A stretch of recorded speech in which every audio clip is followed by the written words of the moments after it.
দক্ষিণ কেরানীগঞ্জের বনগ্রাম এলাকার বাসিন্দা ৭৫ বছর বয়সী রনি গোপাল। ভোটের দিন সকালে একা চলতে অক্ষম অসুস্থ রনি গোপাল বায়না ধরে ভোট কেন্দ্রে আসার। একমাত্র পুত্রবধূ ভোট দিতে আসেন শ্বশুরকে নিয়ে। অসুস্থ অবস্থায় আছে, ভোট দিতে আইছে।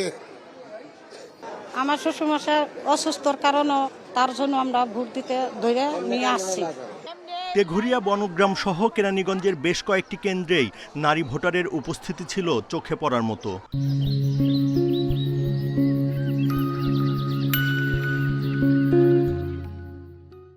ঘন্টার পর ঘন্টা লাইনে দাঁড়িয়েও ক্লান্তি নেই ভোটারদের। এছাড়া প্রথমবারের মতো যারা ভোট দিতে এসেছেন জানিয়েছেন তাদের প্রত্যাশার কথা। প্রথমবার বলে আমি ভোটটা দিতে যাচ্ছি, কেননা অনেকের দেওয়ার ইচ্ছা থাকে, আর আমার অনেকদিন দেওয়ার ইচ্ছা ছিল, এবার আসছে, তার জন্য আমি দাঁড়িয়ে আছি। কল্যাণকর কিছু করতে পারবে তাকেই ভোট দিব, এর বাইরে কাউকে দিব না ভোট। এটা আমার প্রথম ভোট, এই ভোট দিতে পারে আমি খুবই এক্সাইটেড ছিলাম এটা নিয়ে। তো আমি চাই যে আমরা যেমন সবাই একসাথে যেমন হিন্দু মুসলিম মিলে আছি ওভাবে যাতে থাকতে পারি, আর আমাদের সুরক্ষা যাতে নিশ্চিত হয়।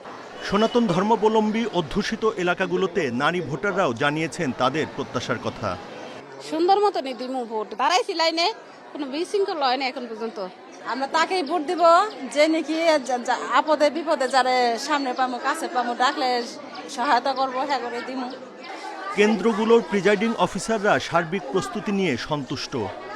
পরিস্থিতি সকাল থেকে মোটামুটি খুব স্বতঃস্ফূর্তভাবে মানুষ অংশগ্রহণ করছে এবং আনন্দঘন পরিবেশে ভালোভাবে মানুষ ভোট দিচ্ছে। ভোটের দিন কেন্দ্রগুলোতে সেনাবাহিনী, বিজিবি, নির্বাহী ম্যাজিস্ট্রেট সহ আইন শৃঙ্খলা বাহিনীর সদস্যদের টহল দিতে দেখা যায়। Buddhadeb Kundu, independent news, Dhaka.